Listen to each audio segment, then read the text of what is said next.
Ndio. Florence Renatus pamoja na Aloysi Sagara. Tunamshukuru Mwenyezi Mungu, wakati mwingine tena mzuri tumekutana na wewe mwanafamilia wa Dar Sports. Kubwa zaidi bwana ni adhabu ambazo jana tuliweza kukupa taarifa zake. Zile mbili za Msimbazi ziweke pembeni. Moja ya adhabu ambayo mashabiki wamenyanyua makucha kweli kweli, wadau wa soka wanahoji, ni adhabu ambayo Young Africans amepewa kwa maana ya kulipa faini ya Tanzania shilingi milioni 5. Bodi ya ligi kuu ya nchini Tanzania wanalo la kujibu hapa, kwa sababu watu wanataka vitu kwa ushahidi, sio kukaa na kujifungia ndani, mnakuja na vitu ambavyo hata hadharani havikuweza kuonekana. Ninaye Aloysi Sagara hapa ana taarifa nzima kuhusiana na hiki, lakini pia hata mimi Florence Renatus kuna ambayo tutajazia, lakini pia tutakukaribisha nawe kwa ajili ya maoni pamoja na nini ambacho wewe umekitazama katika adhabu hii ambayo Young Africans waliweza kupewa hapo jana na bodi ya ligi kuu ya nchini Tanzania. Lakini kuna lingine la Djigui Diarra, nalikumbuka vizuri ili ni moja ya jambo lingine ambalo limenyoshewa sana vidole na kuulizwa mbona hili halijafanyika. Moja ya kitu kigumu sana katika ardhi yetu ya Tanzania ni kuliongoza soka hili, kwa sababu kuna majanti wawili, yani kuna mafahali wawili wanaoishi katika zizi moja, Simba pamoja na Young Africans. Kwa hiyo kuna muda wanataka ufanye vitu kwa kubalance ili kuonyesha kama wote wamekosea. Sasa Dar Sports tuko tayari. Kubwa zaidi nasema nikukumbushe bwana kuhusiana na Jaba Air Solution, mabingwa hawa wa kusafirisha bidhaa zote kutoka Guangzhou China mpaka katika ardhi ya Tanzania. Kubwa zaidi kutoka Jaba bwana, wametuambia tukwambie kuhusiana na msimu huu wa sikukuu, kuna ofa kabambe ambayo inatoka kwao katika kusafirisha bidhaa zao kutoka China kuja Tanzania. Kwa hiyo kama unahitaji kujua ni ofa gani hiyo au punguzo gani hilo Jaba wameweza kulifanya, watafute Jaba kupitia nambari za simu ambazo zinapita chini ya screen yako. Ila kwa sasa hivi sisi Dar Sports lazima tukwambie karibu tena kwa ajili ya taarifa nyingine. Aloysi Sagara. Yes. Yule muhenga aliyesema mafari wawili wa wakai ndani ya zizi moja. Yeah. Nafikiri inaleta mantiki. Ya hiyo kwa Gen Z wameshindwa kuipindua. Florent Perez juzi baada ya Real Madrid kushinda dhidi ya Deportivo Alves, afu nyuma yake tulipoteza, sikumbuki tucheza na nani Madrid, ila tulipoteza. Perez amesema ya kwamba alivyojiwa kwamba anaiona Madrid kuchukua ubingwa msimu huu, akasema inaweza ikachukua ubingwa kama marefali hawataendelea kwa upande wa wapinzani wetu. Sio, unaelewa vizuri? Yani tayari kuna kitu ambacho Perez alikuwa ameshakimaanisha tu, kwa maana ya ushindani wao na Barcelona ambao watawanyima ubingwa Real Madrid ni marefali. Na ukizingatia hata msimu uliopita pia lawama zilikuwa nyingi na kwa kuna matukio kule ambayo yanafikirisha waliokuwa wanafanyiwa Real Madrid. The same kwa msimu huu pia, lakini Florentino Perez yeye kama kiongozi kuzungumza vile, nadhani ni kama vile anawapagoa ahedi wachezaji wake, pengine watakuwa wanatenda vitendo ambavyo sio sahihi, wakiamini ya kwamba tukipewa adhabu kiwanjani na muamuzi itaonekana kwamba tumeonewa. Tayari rais wetu wa klabu ashafanyaje, aishazungumza kuhusu uamuzi kuhusu klabu yetu ya Real Madrid. Kwa hiyo kama kiongozi nadhani angesi tu kutoa statement ya kuwasi wachezaji wake kuendelea kusimamia nidhamu viwanjani na kulinda kanuni na sheria ambazo zinawaongoza wao kama wachezaji. Sawa, turudi kwenye mada Aloysi Sagara. Mtazamaji wa Dar Sports anatamani kufahamu nini ambacho kimetuweka mbele ya screen yake. Kubwa zaidi ni kuhusiana na adhabu ambayo Young Africans waliweza kupewa na bodi ya ligi kuu ya nchini Tanzania, ya kwamba Young Africans shabiki wao aliingia uwanjani katika uwanja wa Jamhuri Dodoma na kuonekana anachimbua kitu na ametozwa. Young Africans wao ndo ametozwa faini ya shilingi milioni 5. Ni shabiki ambaye bodi wao wanamtaja kama ni shabiki wa Young Africans pasipokuwa na ushahidi wowote ambao jamii au public wameuona. Sio, unaelewa vizuri? Swali la kwanza ambalo linaenda kwa bodi ya ligi kuu ni huyu shabiki mnayemuona au mlimtaja kama shabiki wa Young Africans alikuwa na viashiria gani ambavyo nyinyi mmemuona kama shabiki wa Young Africans? Tuna haki ya kuhoji kuhusiana na hili, si ndio?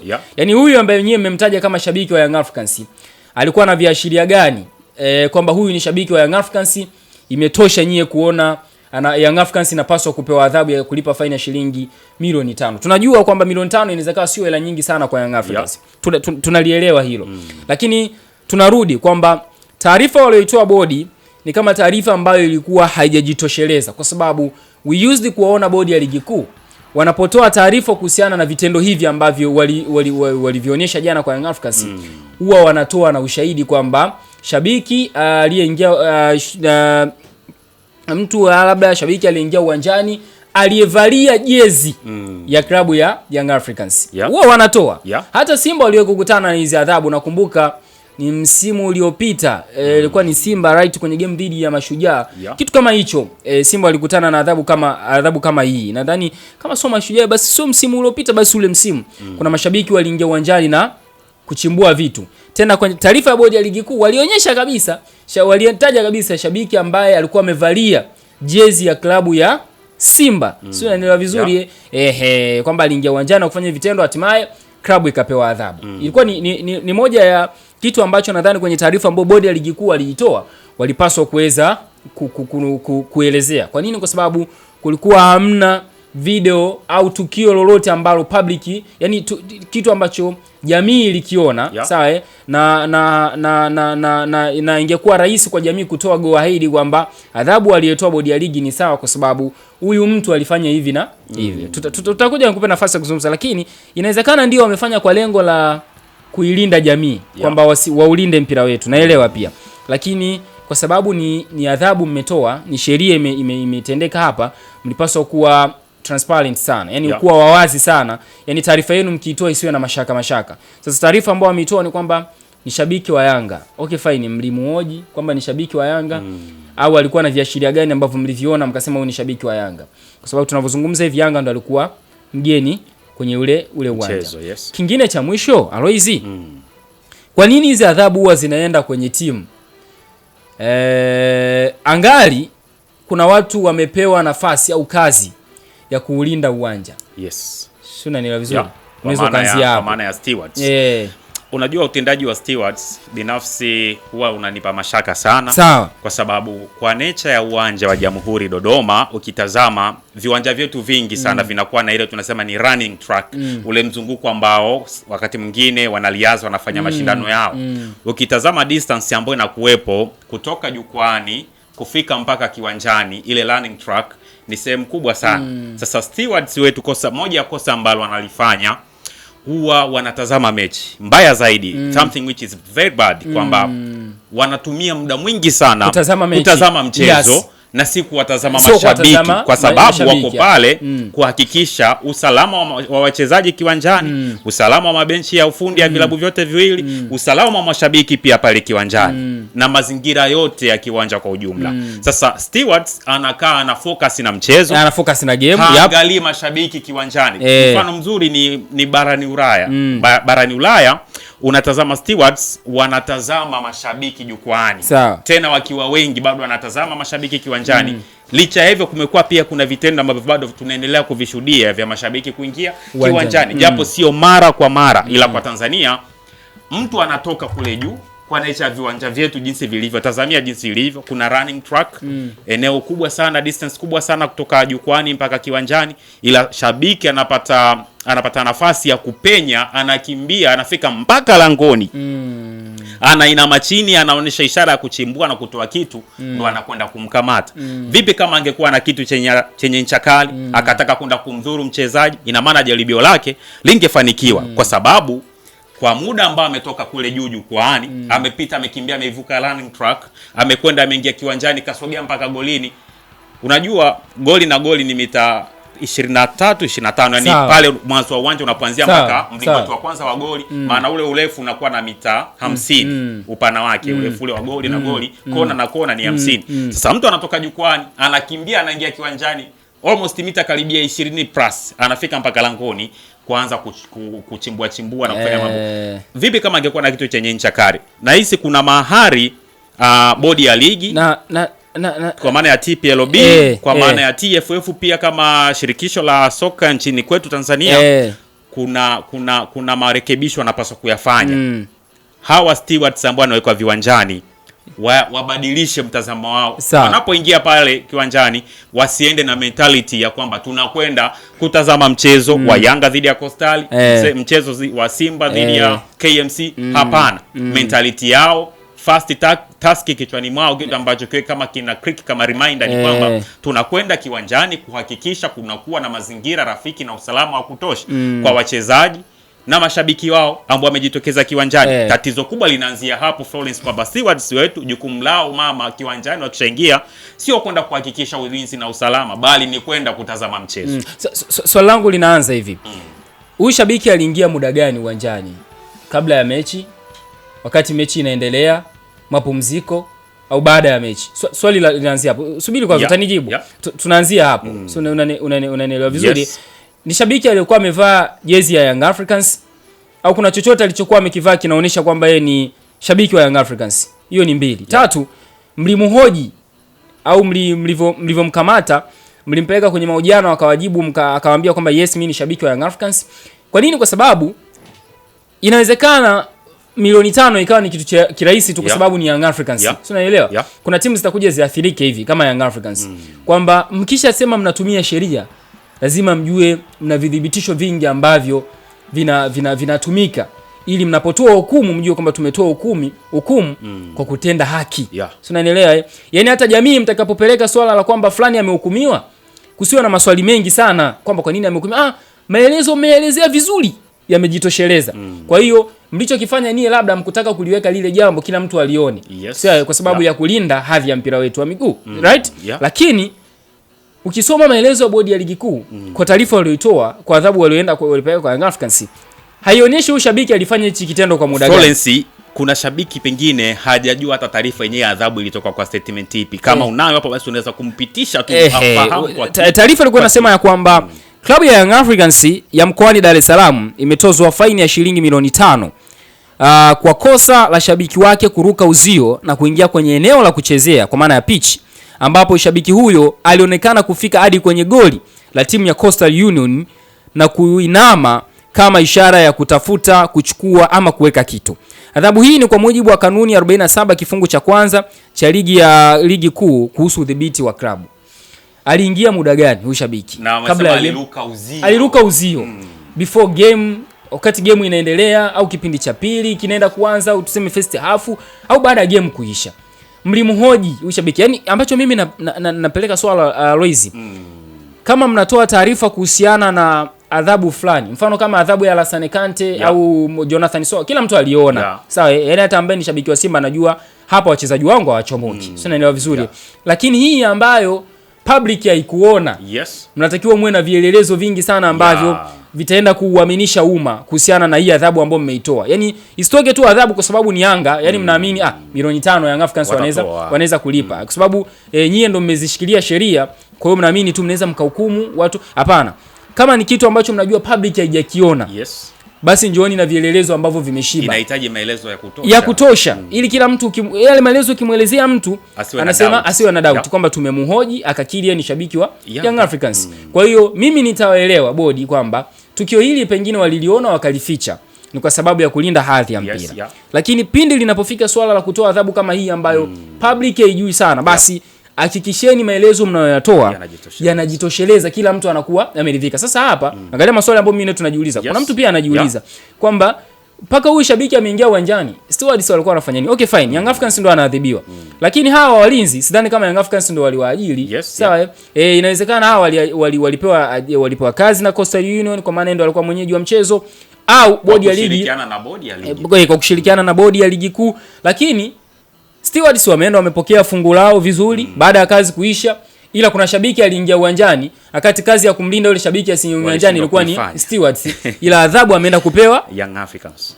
Unajua hiyo tumesoma ni taarifa ambayo ilikuwa na paragrafu 2. Haikupaswa kuwa na paragrafu 2 kwa sababu scenario ambayo ilitokea wengi hawakuweza kuishuhudia. Kamati nakuja na adhabu ambayo ni nzito, mimi nasema ni nzito, na kuichafua pia brand ya Yanga kama taasisi kwamba mashabiki wake kuonyesha kwamba wana portray picha kwamba mashabiki wao ni mashabiki ambao hawana tabia njema, mashabiki wanafanya vitendo visivyofaa. Sijui unaelewa?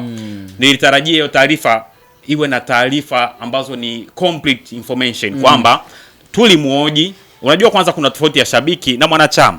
Mwanachama ana kadi na anatambulika, anatoka tawi fulani na kadi yake inakuwa na namba.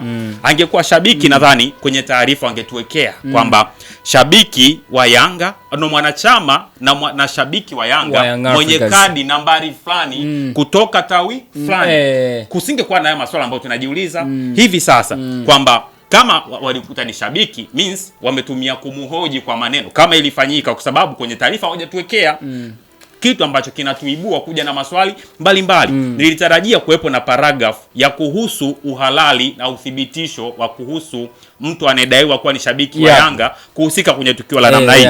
Hilo la kwanza. La pili, walitakiwa kuja kutueleza kama walifanya naye mahojiano na shabiki mwenyewe kukiri kwa kinywa chake na wakaweka quotation ili kuja ku clear the air kwenye mambo ambayo hivi sasa tunajiuliza mengi. Tunaona kama ni vile taarifa haijajitosheleza na kilichofanyika hakikuwa sahihi. Kwa hiyo tunakuwa na vitu vingi vya kujadili hivi sasa, tunakuwa na mambo mengi ya kuja nayo hivi sasa kuyazungumzia kutokana na mapungufu ya taarifa ya Yanga kupigwa fine ati kwa sababu kuna shabiki anayedaiwa kuwa shabiki wa klabu yao alifanya kitendo cha namna ile. Bwana Aloysi Sagara huyo na mimi Florence Renato. Kubwa zaidi tunalitazama hili ambalo tumeliona hapa. Inawezekana hatuja specialized sana kwenye sheria, lakini ninavyojua mimi hata zile taarifa ambazo tunazipata kutoka kwenye baadhi ya vyombo vingine vya habari, taarifa kuhusiana na fulani amehukumiwa kitu fulani, wana identify yule mtu. Inaelezwa sheria ile mhukumu, kosa alilolifanya, mwenendo wa kesi ulivyokuwa mpaka kila kitu kimetamatika. Ni kwa sababu pia lile tukio hatujaliona. Kwa hiyo pengine hatuhitaji maelezo mengi sana kuhusiana na lile tukio. Ila tunajua tu sheria itakomhukumu ni hii. Kwa hiyo ambacho mimi nilikuwa nakililia sana hapa Aloysi ni kwamba vitu ambavyo vinakuwa havijaonekana public. Sawa, hamna ambaye alikuwa expect Yanga atapigwa fine kwenye adhabu ya adhabu. Wengi tulikuwa tuna expect kwa Jonathan Soa pamoja na Alassane Kante. Wengi tulikuwa tumeangalia kule. Kwa hiyo kwenye vitu kama hivi ambavyo vinakuwa haviko public, at least taarifa inakuwa imejitosheleza sana. Sawa, yani taarifa isiwe nusu kama hii. Yani kwamba shabiki wa Young Africans mlimhoji alikuwa amevaa jezi za Young Africans kwamba aliashiria kitu. Mbona hivyo vyote hamjaviweka kwenye taarifa kwamba watu sasa wasiwe na doubt. Huyu mtu bwana ndo hivi na hivi na hivi, kila kitu kiko hivyo. Kwa hata taarifa ukisoma unaona hii taarifa inaeleweka. Tunarudi kwa stewards.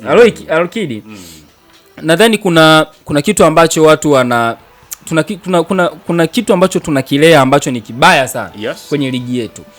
Hawa stewards ambao wanakuwa wanapewa kazi ya kulinda uwanja. Then wanaangalia mashabiki. Wanaangalia mechi badala ya kuangalia mashabiki. Baadaye shabiki anaingia uwanjani, stewards anatoka anaenda sio kwa nani aliyokuwa amempa hiyo part time job. Wanaenda pale wanapeana mishahara yao au posho zao walizokuwa wamekubaliana. Kuna shabiki kaingia uwanjani kavaa jezi ya Simba, kavaa jezi ya Young Africans. Bodi wanamwangalia yule shabiki, wanampiga adhabu. Ila yule steward aliyepewa kazi ya kulinda uwanja ameshapokea posho yake, kaenda nyumbani kapumzika na familia yake. Hajajua ameisababishia klabu hiyo faini ya hasara. Leo klabu inaingia hasara kulipa shilingi milioni 5 kwa sababu ya uzembe wa mtu mmoja ambaye alikuwa yuko busy kumwangalia Maxi Nzengeli na Prince Dube uwanjani. Kuna kitu ambacho nadhani tunakilea. Kama adhabu itakuwa inatoka kwamba kuna mashabiki wameingia uwanjani, sio imeonekana, basi lazima hichi kiwango cha fedha wakatwe kigawanwe. Ukimpiga huyu steward leo kamwambia tulikubaliana kwamba unaenda kulinda uwanja. Kuna mashabiki fulani waliingia uwanjani. Ulikuwa wapi kuhakikisha?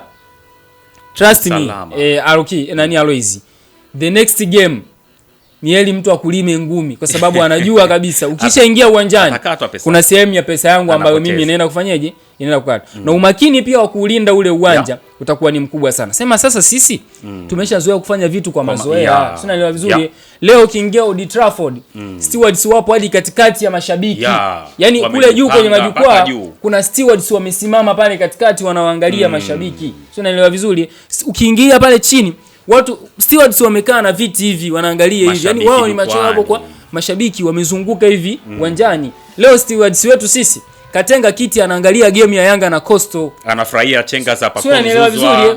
Game na Coastal inaendelea. Game imeisha, stewards anaenda kupiga picha na mchezaji. Sio, unanielewa vizuri? Yaani ameshasahau kwamba jukumu langu mimi ni kuhakikisha paka uwanja unakuwa empty. Mimi ndo napaswa sasa niondoke uwanjani. Alafu at the end of the day shabiki anaingia uwanjani, akimaliza kuingia uwanjani steward anaenda kuchukua posho yake vizuri, waliokubaliana, ila klabu inaenda kula hasara. Kwa nini klabu sasa? Tunarudi tena. Kwa nini hii klabu ipewe hasara? Iingie hasara.